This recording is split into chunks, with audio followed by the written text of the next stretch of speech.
আসসালামু আলাইকুম প্রিয় এডমিশন শিক্ষার্থীরা, তোমাদের ঢাকা বিশ্ববিদ্যালয়ের সি ইউনিটের রেজাল্ট কবে প্রকাশিত হবে এই বিষয়টা নিয়ে আজকে কথা বলবো।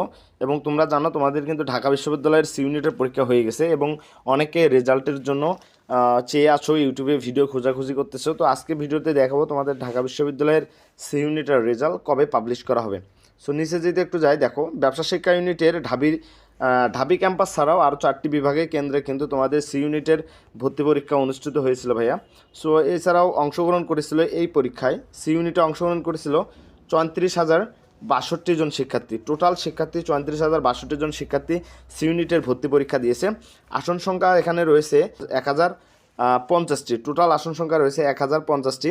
সো তোমরা প্রতি আসনে লড়েছে 32 জন শিক্ষার্থী। এখানে দেখো প্রতি আসনে লড়াই করেছে 32 জন শিক্ষার্থী এবং তোমাদের টোটাল সিট সংখ্যা হচ্ছে 1050টি এবং 34,062 জন শিক্ষার্থী কিন্তু এখানে অংশগ্রহণ করেছিল এবং আসন সংখ্যা 1050টির মধ্যে 32 জন। তার মানে তোমাকে 31 জন শিক্ষার্থীকে পেছনে ফেলে কিন্তু সি ইউনিটে একটা সিট দখল করতে হবে, তাহলে তুমি ঢাকা বিশ্ববিদ্যালয়ে চান্স পাবা।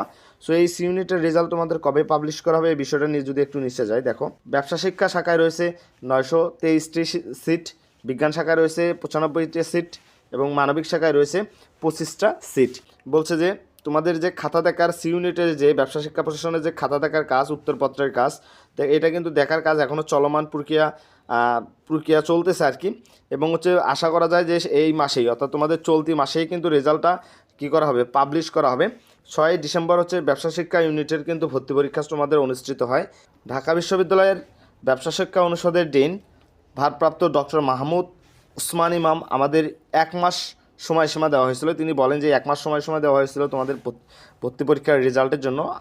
তিনি বলেছেন আশা করি যে এই মাসের মধ্যেই তোমাদের কিন্তু রেজাল্টটা প্রকাশ করা হবে। তার মানে তোমরা শিওর থাকো তোমাদের ডিসেম্বর মাসের মধ্যেই কিন্তু সি ইউনিটে ঢাকা বিশ্ববিদ্যালয়ের সি ইউনিটের রেজাল্টটা পাবলিশ করবে এবং তোমাকে চান্স পেতে হলে 31 জনকে পিছনে ফেলাইতে হবে।